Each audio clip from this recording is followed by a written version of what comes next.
এই যে রাজ্য সরকার, যেখানে শুধু নওশাদ সিদ্দিকী নয়, যারা যারা প্রতিবাদ করছে, এই শাসকের চোখে চোখ রেখে লড়াই করছে, শুধু নওশাদ সিদ্দিকী বলে নয়, সমস্ত স্তরের মানুষকে তারা কণ্ঠ রোধ করার চেষ্টা করছে।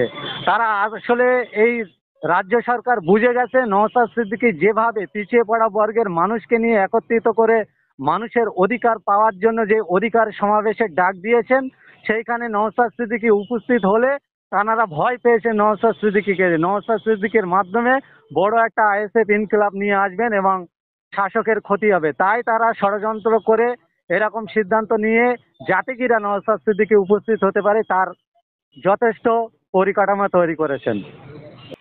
দেখেন, আমি সর্বোপরি আপনাকে জানিয়ে রাখি, আপনার মাধ্যমে বাংলার মানুষকে জানিয়ে রাখি যে আপনার এই সম্প্রচার দেখবেন, আজকের একটা নূতন ইতিহাস তৈরি হয়েছে। নওশাদ সিদ্দিকী ছাড়া দলের পৃষ্ঠপোষক আব্বাস সিদ্দিকী ছাড়া, দলের সাধারণ সম্পাদক বিশ্বজিৎ মাইতি ছাড়া এবং একাধিক নেতা নেত্রী ছাড়া যে একটা ইতিহাস তৈরি করেছে পশ্চিমবঙ্গের জমিনে, একটা নূতন ইতিহাস। আমাদের দমানোর চেষ্টা যত করবে, শাসক যত আমাদের অত্যাচার করবে, আমাদের সমর্থন তত বাড়বে বলে আমরা মনে করছি।